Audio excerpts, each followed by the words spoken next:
Today we're going to be looking at Stefan Skellen. So, this is an interesting card. It recently went to 9 provisions, so that's something to note here. It's a 5 power, 9 provision card.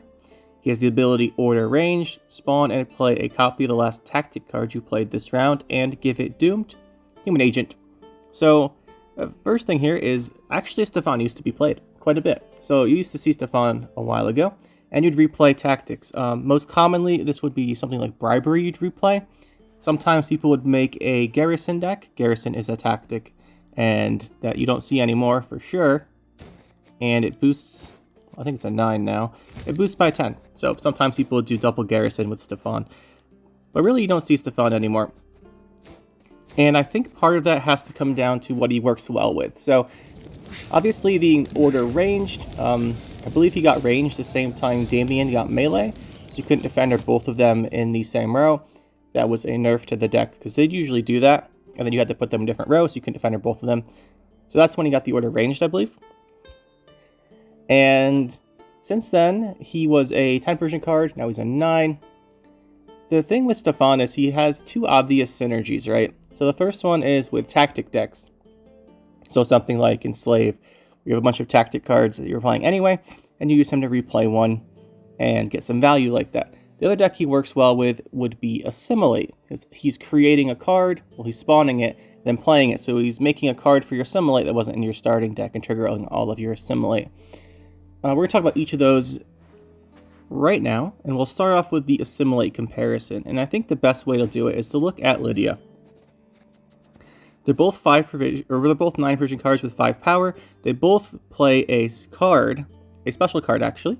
The difference here is that Lydia can create and play a bronze special from your opponent's faction or your opponent's graveyard, depending on if they have something good in your graveyard. Usually you make it from their faction.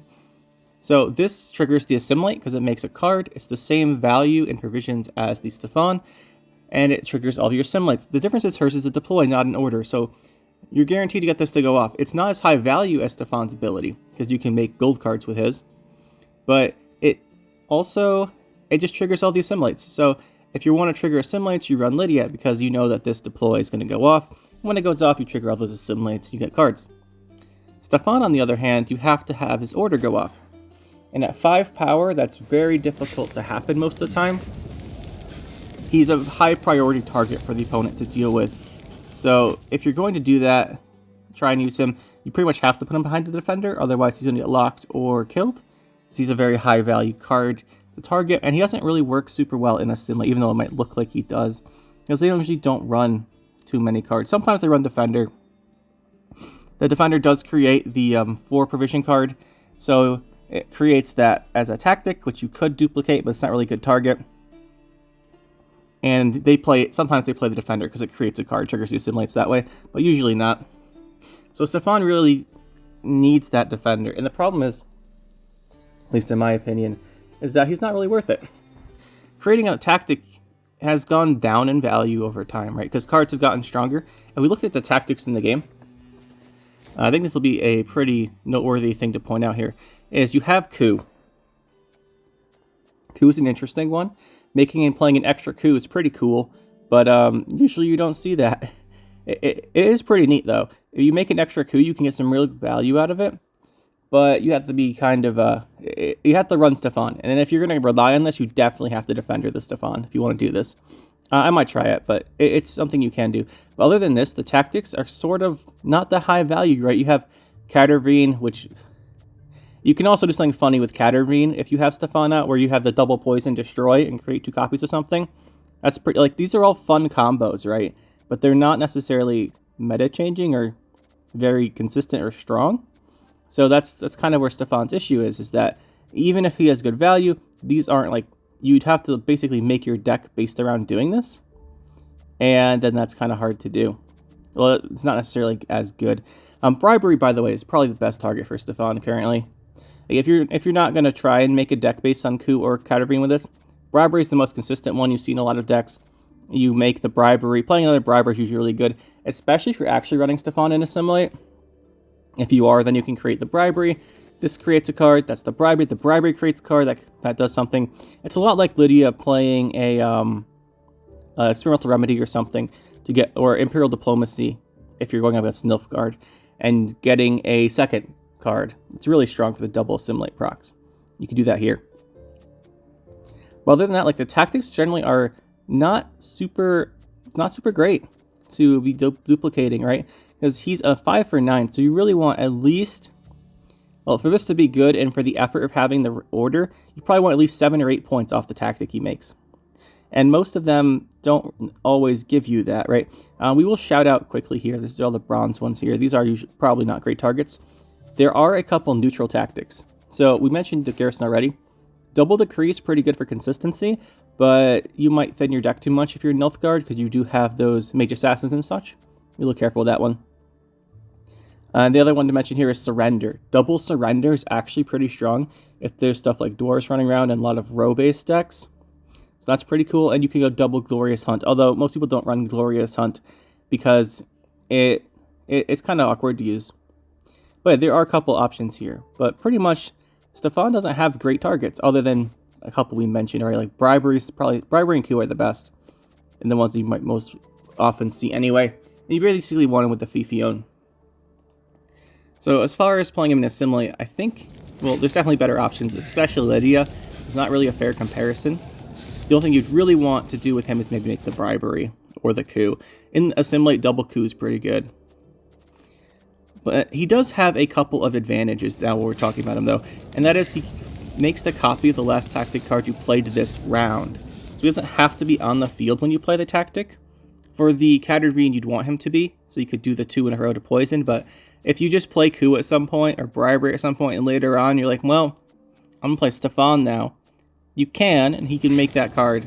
So if you play Bribery early in the round, he can make it. That's actually really nice that he has the last round part. But this also leads you to a problem. And that problem is if we're going to be running a Defender to protect him, the Defender creates and plays Battle Preparation. This is Battle Preparation, by the way. If you make Battle Preparation with the Defender, and then you throw down Stefan, the last card you played this round will be the Battle Preparation. So be a little careful with how you order your tactics if you're going to be doing that. I think I've seen at least one person do that wrong in the past. So you do want to be mindful of that. Of course, if you do have the Defender with the Stefan, you can certainly wait. You can play this, and then play your tactic card. But yeah, that in Assimilate, I don't think he's too great. And now we're talking about tactics. Let's look at Enslave and talk about Enslave. So if he's in an Enslave deck, Enslaves run a lot of tactics, right? So maybe you just find value with him in there because there's so many tactics. The issue with that is Enslave decks are really usually not very engine focused. So they rely a lot on control and then a couple point slam cards. Stuff like the Venendal Elite here, that kind of thing. So they don't play engines, right? And what happens when you don't play engines is the opponent's removal cards, they keep the removal cards, right? So if I don't play any engines and he has like an Alzur's Thunder, right? I'm just playing like value cards. You do have the Fire Scorpion, right? Fire Scorpion, Hefty Helga are your engines you play. So they might kill the Fire Scorpions, they might kill your Hefty Helga, but other than that, you don't really have any engine cards. So say they have an Alzur's Thunder and you haven't played like a Fire Scorpion. If you throw out your Stefan, he's getting hit by the Alzur's Thunder. So you have to be careful about that, right? In decks without a lot of engines, an engine-based or slower card, usually, even if it's good, is more often subject to removal, right? So that's something you have to keep in mind. And he doesn't fit super well in those decks because they really want to rely on control. And most of the control tactics, like the best one you have for control, is probably Treason. And that's not usually, if you can get one good Treason off, you're probably not getting a second one. So creating a second one is usually not very valuable there. So I think Stefan, there's nothing actually wrong with Stefan, right? Like the card itself is fine. It has a strong ability, but the issue is that you just don't see him used for that ability because there's other stuff that gives you value. Mostly because Assimilate's probably the best Nilfgaard deck. Well, Assimilate's one of the best Nilfgaard decks, and it's very common. So if you're running Assimilate, you don't need him because you have stuff like Lydia. And other decks you don't really want to create necessarily unless you get a very specific card. And this is where we talk about what I think is the most interesting part. So we're on tactics here, right? Let's just go all tactics in the game. If we look at what happened here, last set, we got Obsidian Mirror. That's a bronze tactic, which isn't very good for him. And then we had the Price of Power. We had Way of the Witcher. We got coated weapons. And then we had Master Mirror, where we got Coup. Master Mirror is the last time we got a strong tactic card, like one you'd want to make with Stefan. And then if we look before that even, you got Surrender and Defender way back in Iron Judgment. So that's your Defender. If we keep going, base set. Since the base set came out, there's only really been 2 cards added to the game, which are good with Stefan. Surrender, if they're going against a large row deck, and Coup. So while Stefan's still good, they haven't really released or buffed any tactics that really make him strong, right? Like, the stuff you used to see him played with, like Garrison and Bribery, they're the same as before. Garrison's been power crept so much, right? People don't play Garrison anymore. It's just a +10. It's not worth it. So people used to do this as like a decent combo because 25 was pretty good. But now it isn't. And that's, I think, Stefan's issues, that the tactic cards themselves haven't been updated to match the power level of other stuff in the game. So creating them isn't as valuable. So I think that's kind of where the issue with him lies, is that the tactic cards themselves you want to create with him don't necessarily do very well. Coup in particular, while the strongest option, Coup comes back anyway, right? You get to play Coup again. So you can play this again by itself with the Echo. So maybe you don't even want the extra Coup. Although I'm pretty sure if most people had the option of getting a second Coup, they would. But you don't always have good targets for 2, right? You usually put it on Joachim, and then you put it on the card you Mage Torturer. You Mage Torturer something to make it with Artud, and then you Coup it. So usually that's what your 2 targets are for the Coup. So a second Coup might not even have good targets. And while I talk about the cards that haven't been updated, the tactics, we will take a quick mention of Bribery here. Bribery, while being the same, is a very interesting card. It's always been the same, right? But the difference is that the cards it creates have gotten better. Like, as decks get better, as cards get better, Bribery will always get better with them because it plays whatever they're playing. So this card is probably the strongest one still, the tactic, for you to make with the Stefan. So I actually wouldn't change Stefan at all. I think he's fine how it is. I just think that if we get another good tactic, a higher provision one that has some real impact, maybe then we'll see Stefan played again. And I don't really think he needs too much help. It is worth noting, by the way, that 9 provisions, you could put him in a Golden Necker type deck. The issue with, well, it's actually not even a bad option, right? Because you have the Bribery there, because you're going to run Bribery in there as a tactic. You don't have Coup, but you still have Bribery as an option. And the only issue with the Golden Necker deck is that your deck gets very full very quickly with stuff like artifacts. So you want to play artifacts for Golden Necker. If you're playing multiple Golden Neckers, you need multiple artifacts. If you're only playing the one Golden Necker, you usually just run the one artifact, maybe a second backup.